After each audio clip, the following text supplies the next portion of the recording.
17h38. Nous avons avec nous en visuel Éric Lantier, coach spécialisé en intelligence genrée. Éric Lantier, comment ça va? Ça va bien. Et vous, Monsieur Pierre? Moi, ça va toujours bien, même quand ça va mal, Éric Lantier, ça va toujours bien. Alors, aujourd'hui, on parle d'un sujet extrêmement intéressant. Est-ce que nos gars lisent moins bien que les filles? Oui. Oui, c'est prouvé, Monsieur Pierre, et c'est pas seulement au Québec, c'est pas seulement au Canada, c'est partout à travers le monde, particulièrement en Occident, hein. Vous savez, c'est un problème qui s'accentue et malheureusement qui a des répercussions sur l'avenir des familles, hein, parce que lorsqu'un garçon a de la difficulté avec la lecture, eh bien évidemment, les probabilités démontrent que ces garçons-là ne finiront pas le secondaire, ou du moins une grande proportion des garçons qui ont des difficultés en lecture ne termineront pas leur secondaire dans les délais prescrits. Et donc, ça a un effet. Ça a un effet sur la valorisation des garçons, ça a un effet sur leur salaire, ça a un effet sur l'acquisition d'une propriété, ou ça a un effet aussi sur la famille, hein, parce que si on gagne moins d'argent, il y a moins de possibilités. Alors, ça peut amener du découragement et malheureusement, Monsieur Pierre, mais ça peut amener une roue qui tourne. Hmm. Maintenant, il y a de l'espoir, Monsieur Pierre. Parce que la recherche démontre que les papas sont les mieux placés pour développer chez leurs garçons un intérêt pour la lecture. Oh. Oui, oh, oui, Monsieur Pierre. Et si possible, si, par exemple, nos auditeurs, les auditeurs qui nous écoutent, ont des enfants qui ont moins de 9 ans, eh bien, là, à ce moment-là, c'est important de développer un intérêt et un goût pour la lecture chez les garçons, parce que c'est à partir de 9 ans qu'on commence à voir un écart entre les bons lecteurs et les lecteurs qui ont de la difficulté. Maintenant, il ne faut pas se décourager. Ça ne veut pas dire que si votre enfant a 10 ans, 11 ans et il a des problèmes de lecture, que tout est terminé. Au contraire, parce que justement, dès qu'un papa s'implique pour encourager son garçon à lire, le fait tout simplement être à côté de lui pendant que son garçon lit, ça fait toute une différence. Maintenant, il y a des règles, par contre, qu'on doit observer, M. Pierre. Euh, Quand un garçon n'a pas le goût de lire, c'est important de ne pas le forcer à lire parce qu'il peut voir ça comme une punition. Et savez-vous quoi? Et moi, j'ai tombé dans ce piège-là. Hmm. Moi, quand mon garçon voulait sauter des pages ou voulait seulement lire les sections qui l'intéressaient, je le grondais. Parce que moi, dans ma philosophie, tu termines ce que tu commences. Tu commences un livre à la page 1, tu le termines à la dernière page. Ah. Mais ce que la recherche démontre, c'est que quand un papa laisse le droit à son garçon de sauter des pages, de ne pas finir un livre ou même de relire des sections, eh bien à ce moment-là, ça encourage les garçons parce que ils vont aller vers ce qui les intéresse. Et souvent, ce qu'on dit aux garçons, ah, tu devrais lire des romans, ça va aider ton imaginaire. Alors que les garçons, eux, ce qu'ils préfèrent, par exemple, c'est des documentaires, des bandes dessinées, et pas nécessairement des romans. Ça va intéresser davantage les filles. Hmm.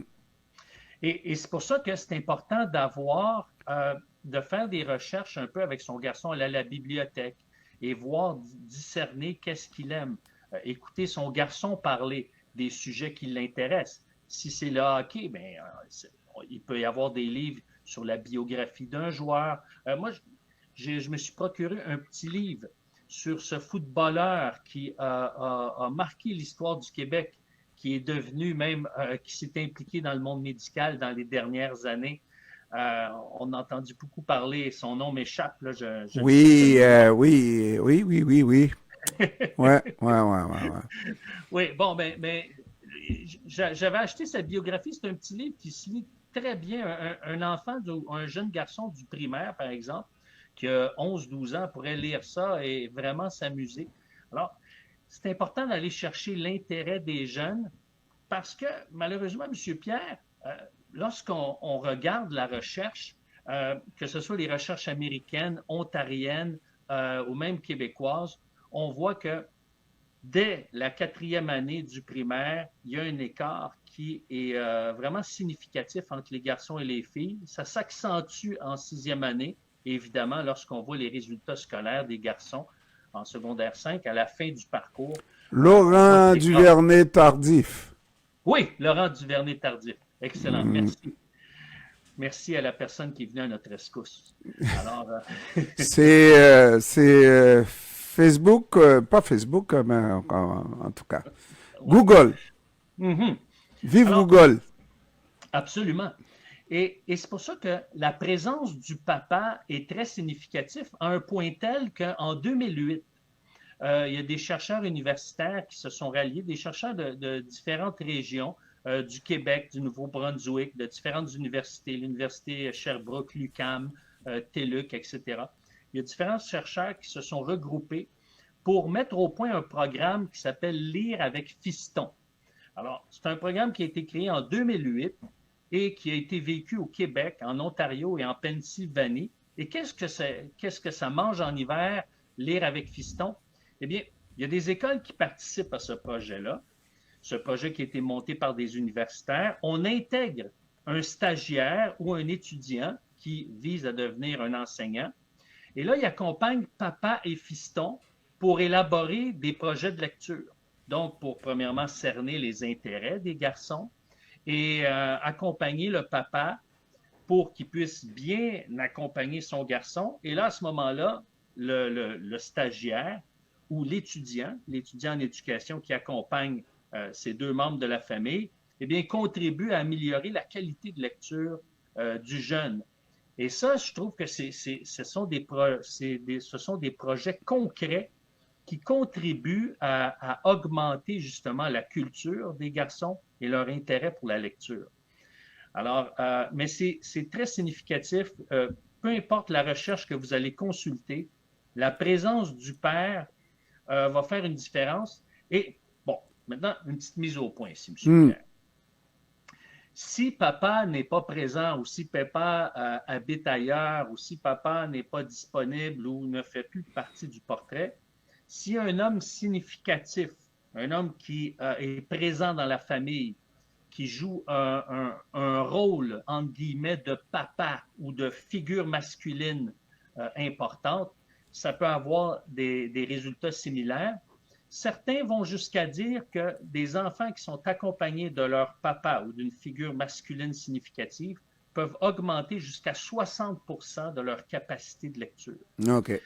Alors, c'est très significatif et pour moi, je trouve ça important. Mais Souvent, j'ai une question, par contre, qui me trotte dans la tête. C'est quoi la difficulté ou la différence entre un papa qui accompagne son garçon dans la lecture, qui chemine avec lui et qui obtient de très bons résultats, par rapport à ce même papa qui accompagnerait sa fille? On dirait que le garçon est plus enthousiaste à lire, si je suis tes propos, Éric, plus enthousiaste à lire en présence du papa, et ce n'est pas nécessairement la même chose que lorsqu'il y a un père qui accompagne sa fille et qui voudrait que la fille verbalise et lise.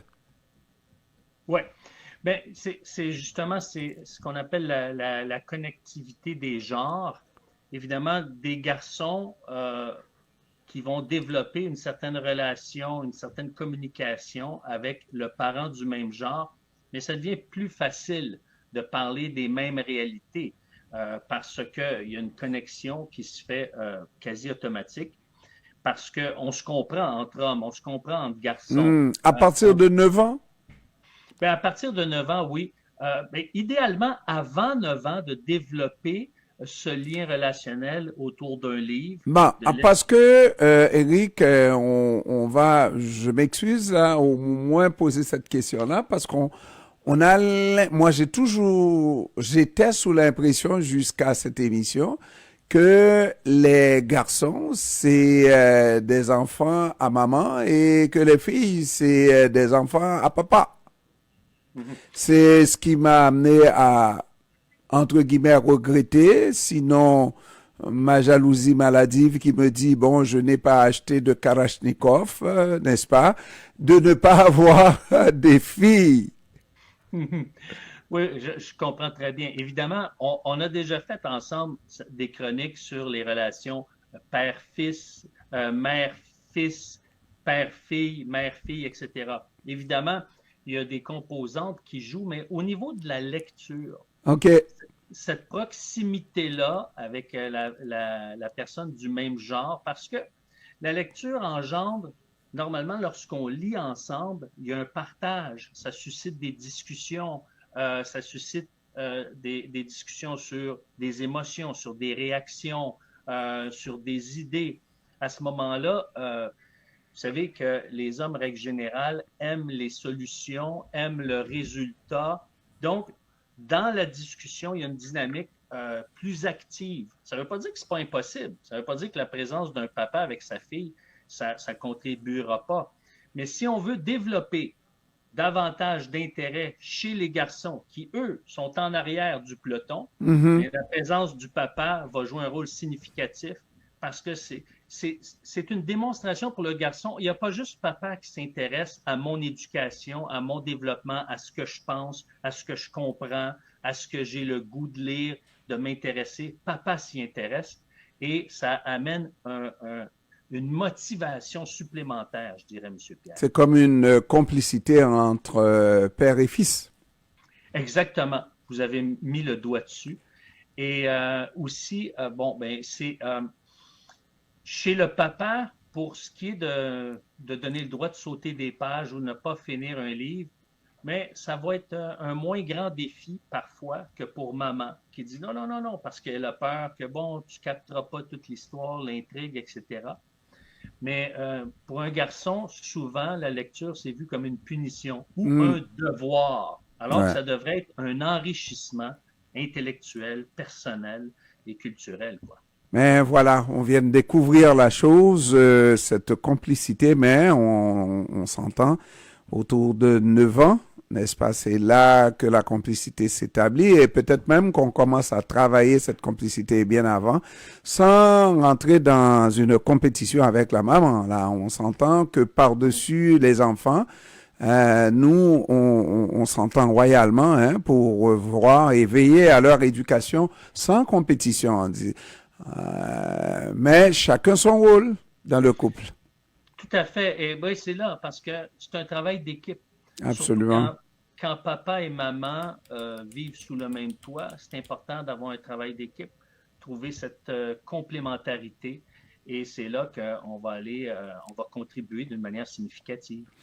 Éric Lantier, coach spécialisé en intelligence genrée, je te remercie de nous avoir fait cette chronique encore aujourd'hui. Merci Éric Lantier et à la prochaine. Ça fait un plaisir. Au revoir. Au revoir. Pour l'instant, 17h51 minutes, on est prêt à aller faire un autre tour.